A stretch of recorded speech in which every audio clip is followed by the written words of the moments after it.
adik-adikku semuanya, kembali lagi sama gua, admin WAM2 di sini. Setelah sebelumnya kita udah buka kembali sesi roasting seperti tahun lalu, di penutupan nanti gua juga akan membuka sesi balas komentar. Komentar siapa aja kah yang akan gua baca? Tapi ya sebelum itu silakan tonton video ini sampai habis dulu. Jangan lupa juga di push tombol subrek, like, dan aktifin lonceng notifikasi di bawah. Tanpa berlama-lama lagi, mari kita mulai aja. Arifureta season ketiga episode ke-11.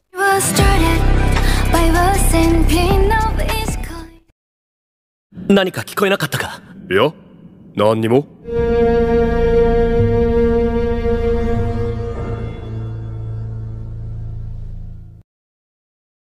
Setelah mereka melanjutkan penyusuran, apakah si beban yang masih terganggu dengan suara misterius yang terus menghantuinya sejak tadi. Tidak hanya Sakagami dan Shizuku yang merasa aneh dengan tingkahnya si beban, Hajime yang sejak tadi juga memperhatikan pun memutuskan untuk berhenti sejenak. Singkatnya, si beban ini seperti mendengar suara yang tidak asing yang terus membisikkan sesuatu di telinganya. Tapi anehnya, Seiya yang sangat sensitif terhadap suara mengaku tidak mendengarkan apapun sejak tadi. Dengan kata lain, suara itu hanya bisa didengar olehnya seorang. Berulang kali dia amuk-amukan karena yakin itu bukan sekedar hayalan semata. Kikoenai ka? Hito no koe mitai na. Shia wa dou da? Iie, watashi ni wa nani mo kikoemasen deshita. Mata da. やっぱり気のせいじゃない。コードははっきり聞こえたじゃないか。このままでいいのかって。こそこそしてないで姿を見せたらどうだ。 Apakah kalian mencium aromanya? Iya, aroma beban absolut. Mau bagaimanapun kondisinya, sayangnya Seiya memang tidak mendengarkan suara apapun atau siapapun.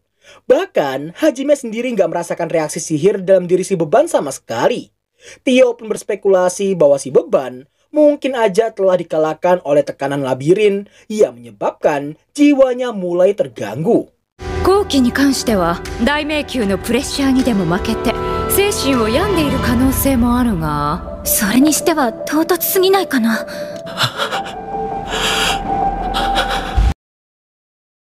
Di tengah penyusuran, Hajime yang melihat kondisinya mengaku tak akan menganggapnya hanya sekedar berhayal.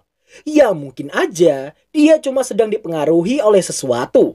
Dengan kata lain, suara-suara bisikan itu adalah bagian dari ujian labirin terakhir ini. Yang artinya semua orang di sana mungkin aja juga akan terpengaruh seperti yang dialami oleh si beban. Berhubung dia sendiri nggak tahu cara mengatasi hal tersebut, apa yang bisa mereka lakukan hanyalah tetap waspada terhadap sekitar mereka. 信じなかったな。聞き覚えがある。後期大丈夫？気のせいかもしれないが、どこかで聞いたような声だなと思って。後期惑わされちゃダメよ。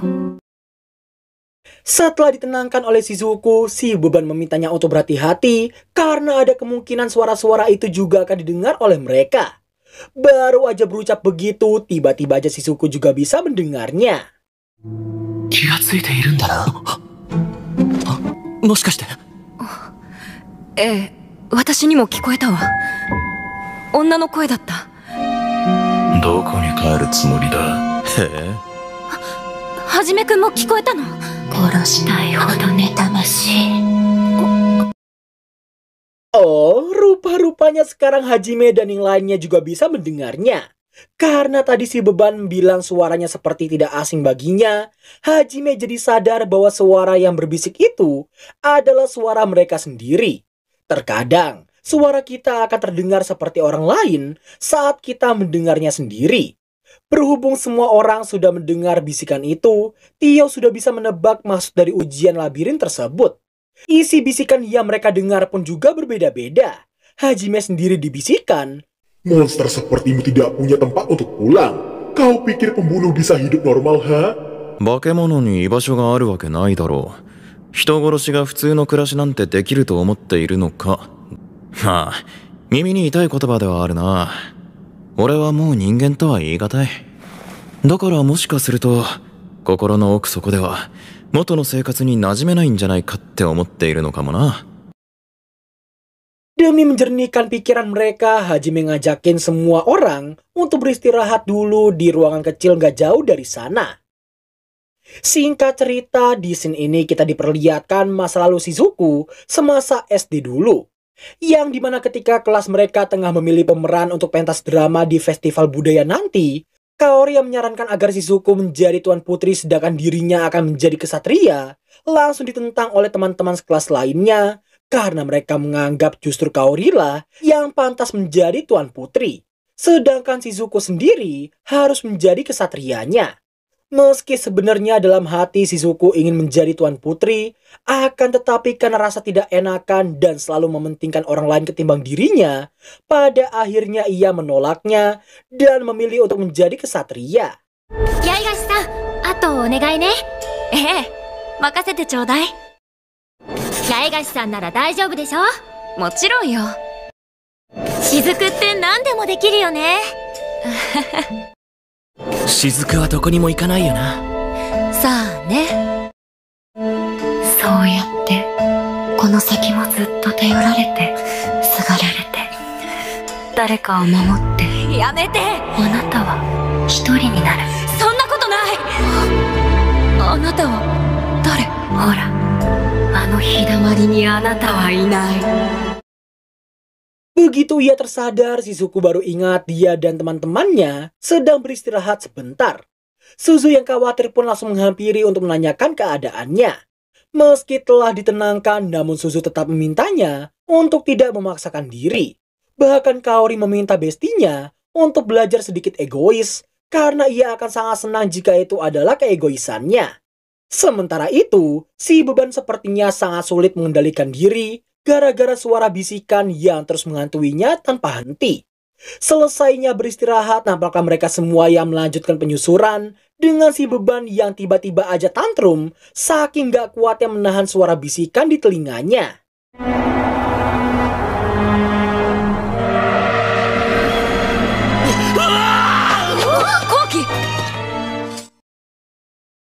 Mendengar suara teriakan jantan dari seorang beban, sontak mereka semua pun langsung terkejut dan menghampirinya. Mendengar si beban yang mengaku habis melihat bayangannya yang tersenyum di tembok, Shizuku yang hanya menanyakan apa dia yakin tidak salah lihat, malah dibentak-bentak bak bocil kesetanan. 見間違いじゃないのね。信じてくれないのか。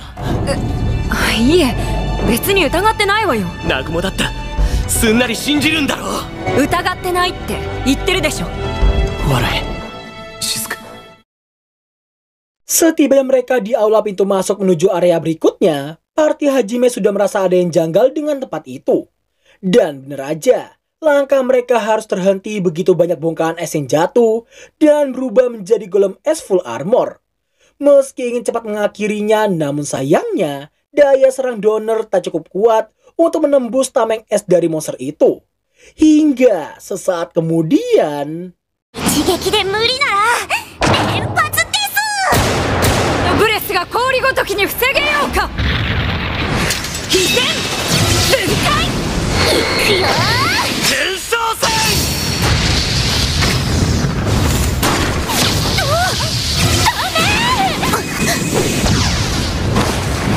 何のつもりだ。香り、いい度胸。雫さん、私何か気に障ることでも？ Sontak Hajime langsung mempertanyakan tindakan mereka barusan. Tapi jelas aja si beban dan yang lainnya mengaku tidak melakukannya sama sekali. Kaori lalu memberitahukan sesaat sebelum mengerahkan skill tadi, ia mendengar suara bisikan yang entah bagaimana seolah memaksa mereka untuk mengarahkannya ke Hajime dan yang lainnya. Ia pun merasa gawat karena suara bisikan itu seolah mensugesti alam bawah sadar mereka untuk melakukan hal yang tidak seharusnya dilakukan. Naasnya, mereka tidak memiliki cara untuk mengatasi masalah tersebut. Mendokusai. まとめて吹き飛ばす。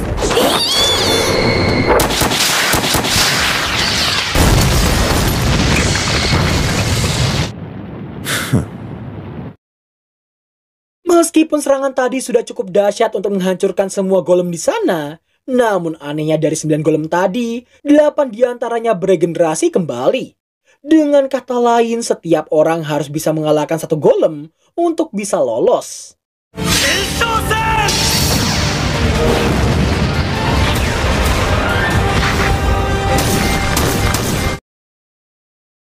Bagi Hajime, hanya ada satu cara agar mereka bisa terlepas dari situasi itu. Yakin dengan diri sendiri. Kaori yang khawatir dengan teman-temannya pun langsung ditenangkan oleh Shizuku dan memintanya untuk fokus ke lawannya terlebih dahulu. Dan akhirnya, Baiwan 1 lawan 1 melawan seonggok golem pun dimulai.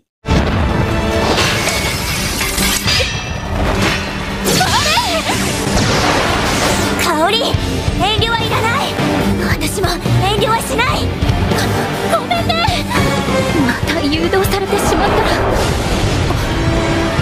夢は終わったかな。それなら邪魔することも。ゲー45度でお願い。よかった。Di lain sisi, Shizuku terlihat sangat kewalahan karena setiap skill jarak jauhnya selalu saja diarahkan ke Seiya. Alhasil dia harus Baiwan bermodalkan skill jarak dekatnya.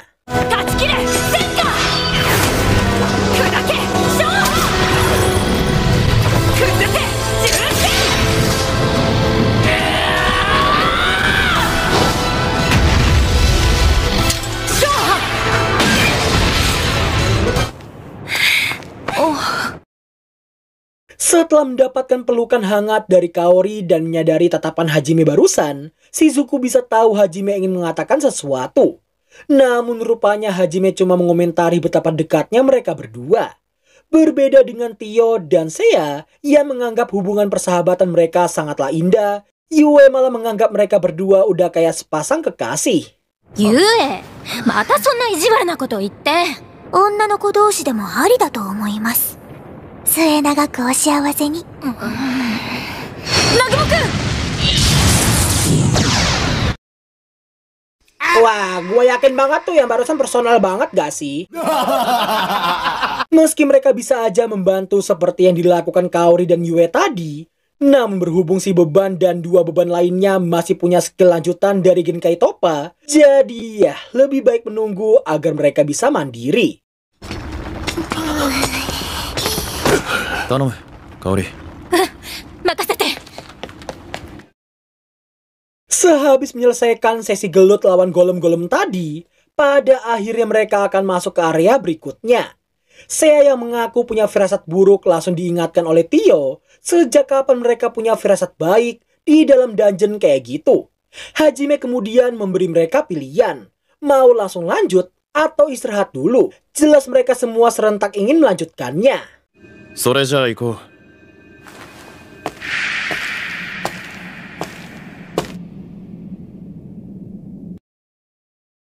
Setibanya di area berikutnya, Hajime udah gak kaget lagi dengan skema teleportasi terpisah yang sering terjadi di dalam labirin. Sesampainya ia di sebuah aula dengan pilar es besar tepat di tengah-tengahnya, nampaklah Hajime yang bercermin dan baru menyadari betapa memalukannya outfitnya sendiri. Ia bahkan sampai mengatai diri sendiri sebagai wibu akut yang kebanyakan ngehalu. Namun tentunya itu semua hanya sekedar gimmick untuk men-trigger sesuatu. 改めて意識するとやべえ。なんて中二野郎だ。ささやき声の言う通りだな。確かに日本に俺の居場所はないかもしれない。そういう意味じゃねえよ。やっぱり出たか。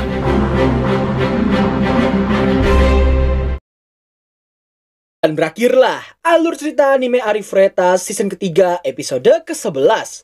Loh bang, ini tinggal satu episode lagi kah bang? Eits, coba kalian lihat dulu deskripsi video ini.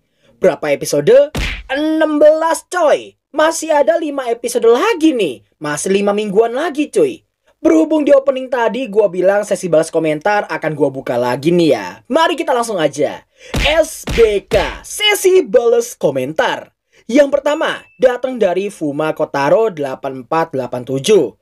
Editan kayak gini ada rasa nonton alurnya dan ada feels animenya langsung. Jelas aja lah ya, meski gua ini pecinta AdSense garis keras, tapi gua juga punya tanggung jawab untuk memberikan yang terbaik buat kalian semua. Emangnya kayak Oknum Channel sebelah, udah gila AdSense, pembawaannya full yapping. Yang dibawain full screenshot geser-geser plus cuma dikasih efek-efek ringan doang. Oke, kedua ya guys, dari Lukas. Bro, ada loh SS geser-geser tapi manga recap. Nah, di bawahnya gua akan jawab.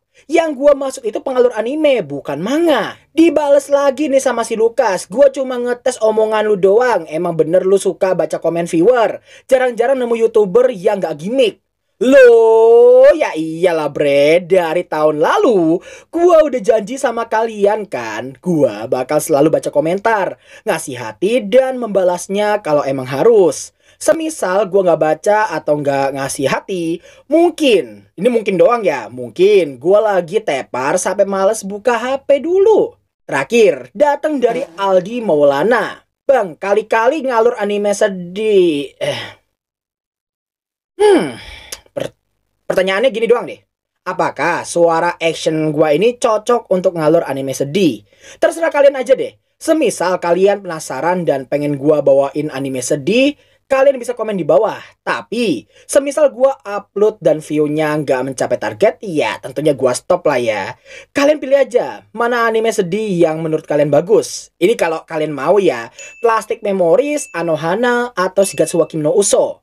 Share ke teman-teman kalian, biar WAM 2 kabulin kalau rame. Oke ya, so itu aja mungkin untuk SBK kita kali ini. Silakan komentar semenarik mungkin kalau komen kalian pengen Mimin masukin ke SBK. Wanjir, Mimin. Kalau mau dimasukin ke SBK ya. Thanks for watching dan sampai jumpa di episode berikutnya. Bye.